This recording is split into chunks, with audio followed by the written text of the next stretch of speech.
لہرایا اور ہاتھ لہرا کے کہا دیکھ رہے ہو اے لوگو، یا ایھا الناس، اے لوگو اس قرآن کو دیکھ رہے ہو، دیکھ لو دیکھ لو، اب قیامت تک تم اس قرآن کو دیکھ نہ سکو گے، آخری بار اس اوریجنل اصلی قرآن کا دیدار کر لو۔ پھر اس کے بعد حضرت علی آئے، اپنے بیٹے حسن کو قرآن دیا، کہا بیٹا حسن یہ قرآن اپنے وصی کے علاوہ، اپنے وارث کے علاوہ کسی کو نہ دینا، کسی کو نہ دکھانا۔ تو امام حسن نے امام حسین کو قرآن دے دیا، امام حسین نے وہی وصیت کی پھر اپنے بعد والوں کو، انہوں نے امام زین العابدین کو دے دیا، امام زین العابدین نے امام باقر کو دے دیا، امام باقر نے امام جعفر کو دے دیا، انہوں نے حضرت امام موسیٰ کاظم کو دے دیا، انہوں نے حضرت امام نقی علی کو دے دیا، انہوں نے حضرت امام علی سقی کو دے دیا، انہوں نے حضرت امام جواد کو دے دیا، انہوں نے حضرت امام حسن عسکری کو دے دیا، انہوں نے امام مہدی کو دیا۔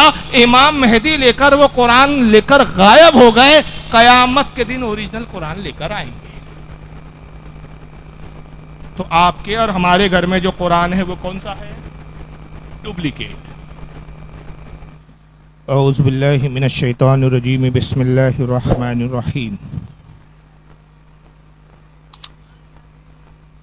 الحمدللہ الحمدللہ رب العالمین والعاقبۃ للمتقین، والصلاة والسلام علی من کان نبی آدم بین الماء والطین۔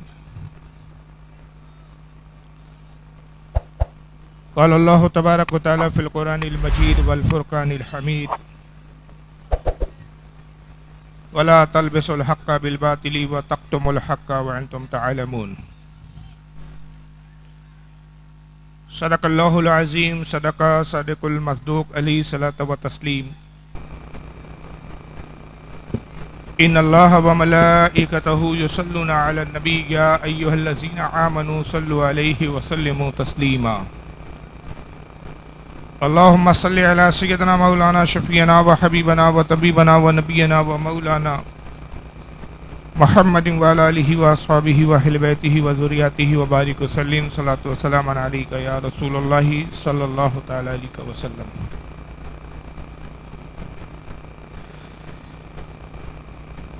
بنگال کی سرزمین آسنسول کا علاقہ برنپور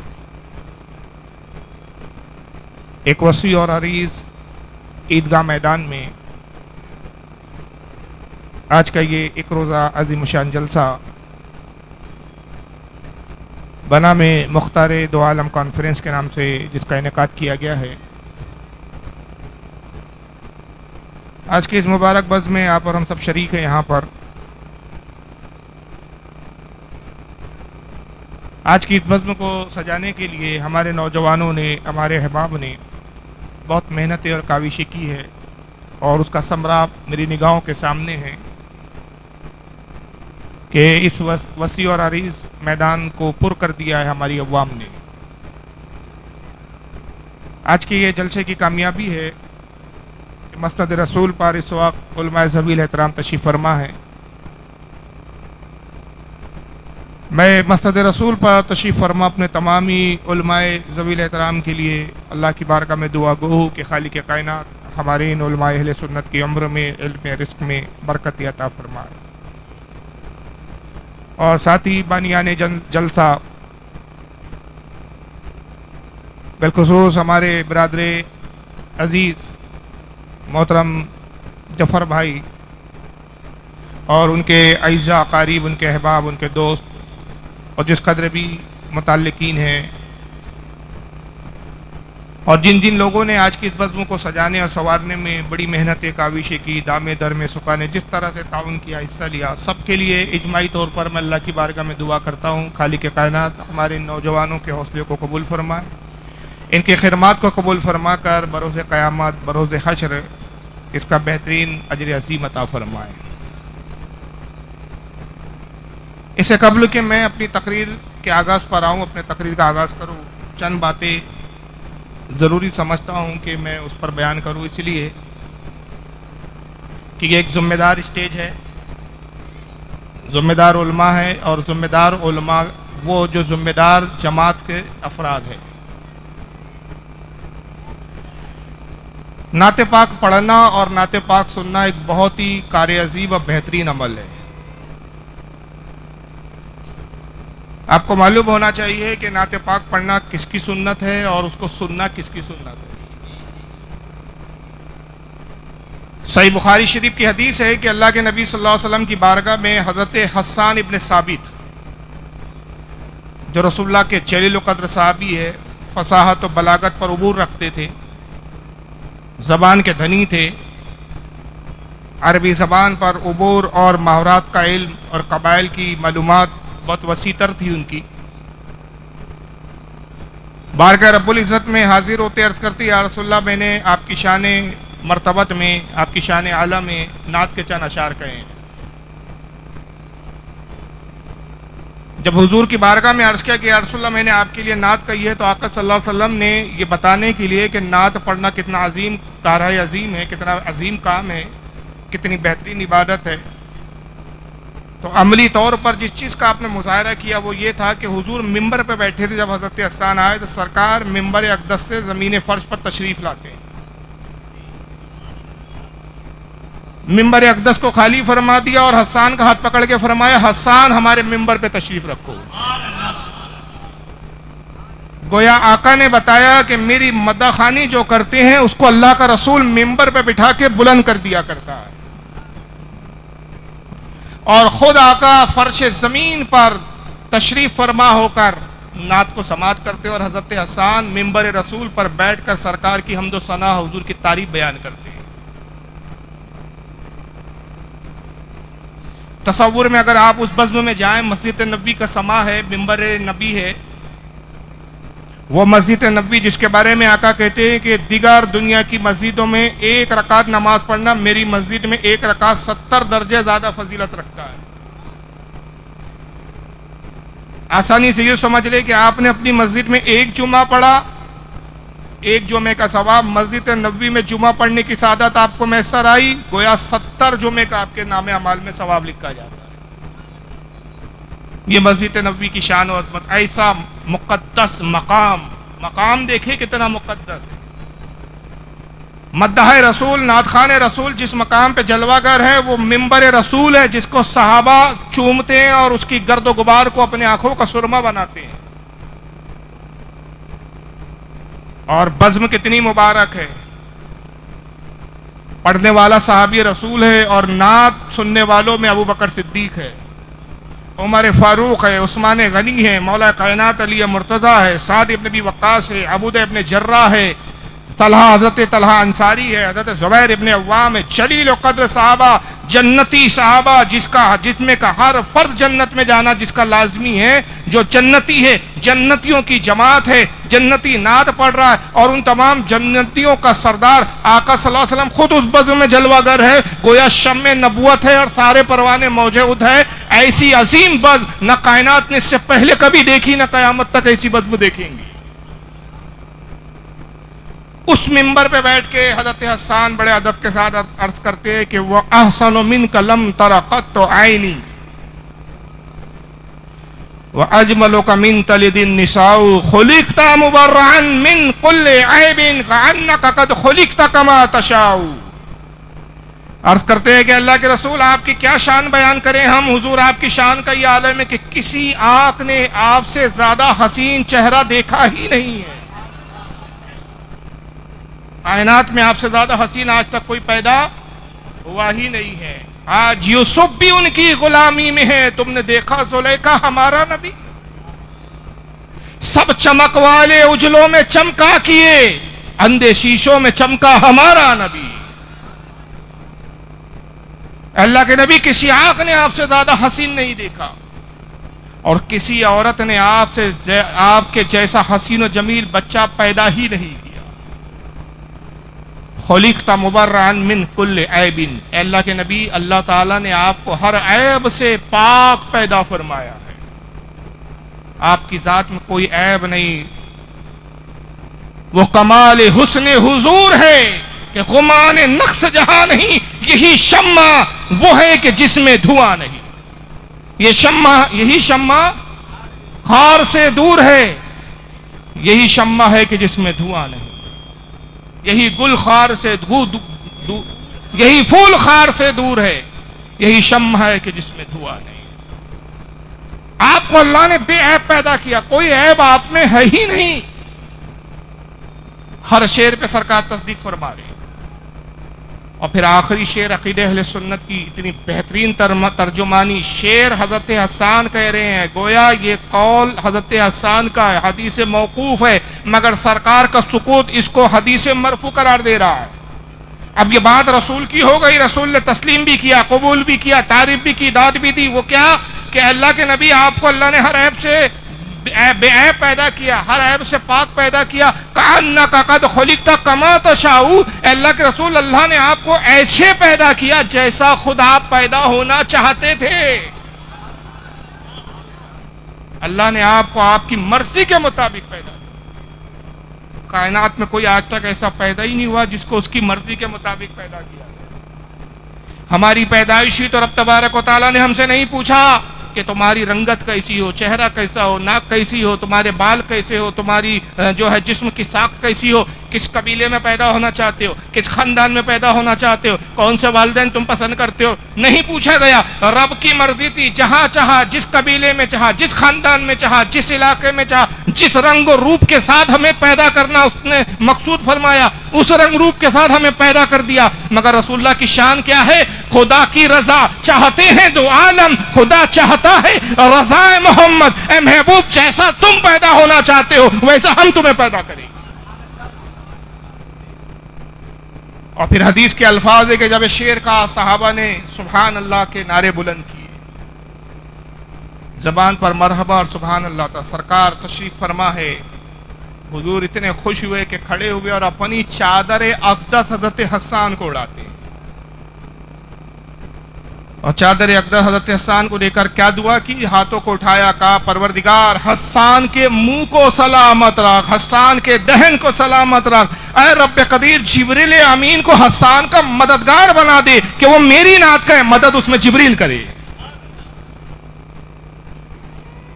یہ ہے نعت پاک کا مقام، یہ ہے نعت پڑھنے کا ڈھنگ اور سننے کا طریقہ. مگر کیا ہماری بزم آج کل ایسی رہ گئی ہے کہ ہماری محفلیں اسی محفل کی ترجمان ہیں؟ ایک طرف ہمارا عقیدہ ہے کہ رسول اللہ جب نعت خوانی ہوتی ہے تو تشریف لاتے ہیں، یہ عقیدہ ہے ہمارا.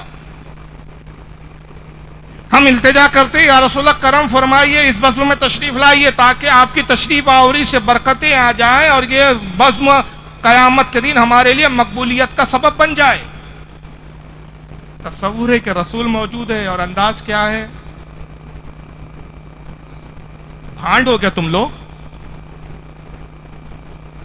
مائیکل لال کو میں چیلنج کرتا ہوں، کوئی مائیکل لال بتا دے کہ حضور کی بارگاہ میں جب نعت پڑھی جاتی تھی، نعت خواہوں میں بہت ساری فہرست آتی ہے، محدثین نے ان نعت خوانوں کے نام لکھے ہیں. زیادہ دور مت جائیے، عربی کتابیں آپ کے بس کی نہیں ہیں تو کم از کم مدارج النبوہ شاہ عبدالحق محدث دہلوی کی پڑھ لیجئے، اردو ترجمہ آ چکا ہے. امام قسطلانی کی المواہب اللدنیہ پڑھ لیجئے، امام زرقانی کی شرح المواہب پڑھ لیجئے، امام جو ہے برہان الدین حلبی کی سیرت الحلبیہ پڑھ لیجئے. یہاں سے وہاں تک بے شمار سیرت کی کتابیں، اور جہاں جن سیرت و نگاروں نے، جن محدثین نے، جن علماء نے حضور کی سیرتیں لکھی، وہاں حضور کے ان اصحاب کا ذکر کیا کہ حضور کی بارگاہ میں نعت کہنے والے کون سے صحابی تھے. ان میں حضرت حسان کا نام آتا ہے، حضرت ابوبکر صدیق کا نام آتا ہے، حضور کے چچا حضرت عباس کا نام آتا ہے، مولا کائنات علی مرتضیٰ کا نام آتا ہے، زید ابن حارث کا نام آتا ہے. یہ وہ مداح خان رسول ہے جو نبی کی بارگاہ میں نعت لکھتے تھے اور حضور کو سناتے تھے. کیا کوئی حدیث میں دکھا سکتا ہو کہ جب صحابی پڑھتے تھے تو سارے صحابی یہی کرتے رہتے تھے؟ یہ تماشا کیا ہے؟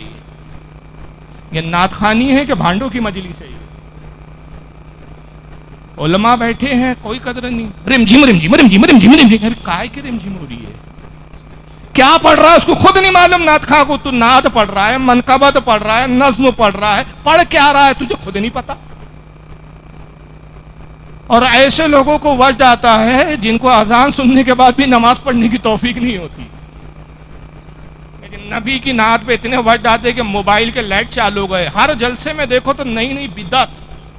جتنا سنتوں پہ تم عمل نہیں کرتے اس سے زیادہ بدعتوں کو ایجاد کرنے کے لیے پلاننگ بناتے رہتے ہو. یہ تقاضا ہے ممبر کا، میں بولوں گا کسی کو برا لگے میری بلا سے جائے 2 روٹی زیادہ کھائے، مجھے کوئی پرواہ نہیں ہے، کسی کے باپ سے نہیں ڈرتا میں. اصلاح کے نام پہ کانفرنس منعقد کرتے ہو. پہلے اپنی تو اصلاح کر لو, تو ہم کیا دوسروں کو دعوت دیں گے جب ہماری اپنے حال بگڑے ہوئے ہیں.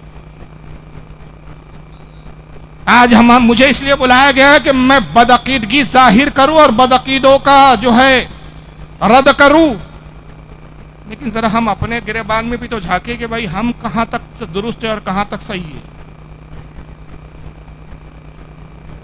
ایک نعت خواں کا مجھے ذہن میں ذکر آ رہا ہے. نعت کہتے کس کو ہے؟ منی بھائی کا مجرا نہیں ہے کہ پڑھنے والا کیا پڑھ رہا معلوم نہیں, بس تکرار چل رہی ہے اور طوائفوں کے جیسے سروں پہ نوٹ نچھاور کی جاتی ہے, ایسے ناطقوں پہ یوں کیا ہے یہ چھچورے ہو تم لوگ. ارے تم مؤدب قوم ہو, تم مہذب لوگ ہو, تم وہ لوگ ہو کہ اقبال کی زبان میں سبق پڑھ شجاعت کا عدالت کا سیاست کا عدل کا کام لیا جائیں گا تجھ سے دنیا کی امامت کا. تم دنیا کا امام بننے آئے ہو لیکن نچنیا بن کے رہ گئے ہو.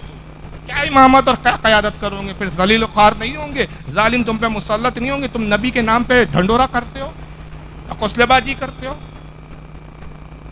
ایک نعت خواں کا میں نام بتاتا ہوں, کون ہے؟ عبد الرحمن ابن جامی رحمۃ اللہ تعالی. عاشق رسول یہ ہوتے تھے, عاشق رسول یہ ہوتے تھے نعت خواں. حج کے لیے نکلے, جب نکلے تو سرکار کی بارگاہ میں ایک نعت کے کچھ فارسی میں اشعار لکھے اور ارادہ کیا کہ روضہ رسول پر حاضر ہوں گا, سرکار کی بارگاہ میں نعت کے اشعار عرض کروں. جب مدینے کی سرحد کے باہر قافلہ رکا, سالار قافلہ کو بشارت ہوتی ہے کہ ہمارے اس قافلے میں ایک شخص ہے جس کا نام عبد الرحمن جامی ہے, علاقہ جام سے آیا ہوا ہے, اس کو مدینے میں داخلے کی اجازت نہیں ہے, اس کو روکو. سالار قافلہ خواب سے بیدار ہوا کہ مجھے خواب میں کسی کہنے والے نے کہا کہ اس قافلے کے اندر ایک شخص ہے جس کا نام عبد الرحمن جامی ہے, علاقہ جام سے, ہرات کا شہر ہے جو ایران کا علاقہ ہے, وہاں کے رہنے والے تھے. ہرات وہاں کے علاقہ جام کا رہنے والا شخص ہے, کون ہے تم میں سے وہ شخص؟ حضرت عبد الرحمن آگے بڑھے, کہا میں ہوں. کہا آپ کو اجازت نہیں ہے, حضور کی طرف سے حکم دیا گیا کہ آپ مدینے میں داخل نہیں ہو سکتے. لوگوں نے دیکھا تو لان تان شروع کر دی, بہت بڑا گناہگار پاپی معلوم ہوتا ہے, بہت بڑا خطاکار ہے, اس لیے حضور کی جانب سے اس کو روک دیا گیا ہے. آپ رونے لگے, روتے کہتے یا رسول اللہ آخر میرا قصور کیا ہے کہ اس غلام کو حاضر ہونے سے روکا جا رہا ہے؟ مچلتے ہیں, سالار قافلہ کی خوشامد کرتے, سالار قافلہ کہتا ہے کہ نہیں, اجازت نہیں ہے, ہمیں ڈر ہے کہ اگر ہم نے آپ کو اپنے ساتھ مدینے کے اندر داخل کر کے لے کے گئے, ساتھ میں لے گئے, تو کہیں ہم پر عتاب نازل نہ ہو جائے. سالار قافلہ نے انکار کر دیا. تو بہرحال قافلے کے ایک فرد سے آپ نے ایک طرح سے معاملہ طے کیا اور کچھ دیناروں کا اس کو لالچ دیا, کہا کہ جو تمہارے سامان کے صندوق ہے ایک صندوق میں مجھے چھپا دو, اس صندوق کو اونٹ پر بار کر دو, اونٹ پر لاد دو, کوئی مجھے دیکھے گا نہیں, اس طریقے سے میں مدینے میں داخل ہو جاؤں. وہ شخص روپیے کی لالچ میں آ گیا, اس نے روپیے لیے, لکڑے کا بڑا سا صندوق تھا, اس میں حضرت جامی کو صندوق پہ رکھا, صندوق بند کر دیا, صندوق کو اونٹ پہ لاد دیا گیا. صبح جیسی ہوئی قافلہ نکلا, ایک تیز ہوا, گرد و غبار, طوفان کے اونٹوں نے اور جانوروں نے آگے بڑھنے سے انکار کر دیا. ایسا مدینے کے جانب سے طوفان اٹھا کہ کوئی آگے بڑھ ہی نہیں پا رہا. سالار قافلہ نے حکم دیا کہ یہیں خیمے نصب کر دو, جب تک طوفان نہ تھمے ہم آگے نہیں بڑھ سکتے. بہرحال رک گئے, رات کا وقت آیا, پھر خواب میں بشارت ہوتی ہے اور پھر کہا جاتا ہے کہ عبد الرحمن صندوق میں بند ہے, فلاں صندوق کو کھولو, اس کے اندر چھپ کر آ رہا ہے, پوشیدہ آ رہا ہے. صندوق کھولا گیا تو عبد الرحمن, میں کہتا ہوں عبد الرحمن نہیں تھے, عشق و محبت کا ایک پیکر تھا جو صندوق میں قید تھا اور باہر آزاد ہوا. لوگ ابھی بھی یہی سمجھ رہے ہیں کہ صاحب بہت بڑا پاپی ہے, دیکھو چھپ کے جانا چاہتا ہے, تب بھی روکا گیا. عبد الرحمن جامی رحمۃ اللہ علیہ روتے, پوری رات روتے, یا رسول اللہ مجھ غلام کو کیوں روکا جا رہا ہے؟ سرکار میری کیا خطا ہے, مجھے معاف کر. اتنا روئے کہ رونا رسول اللہ کی بارگاہ میں قبول ہو گیا.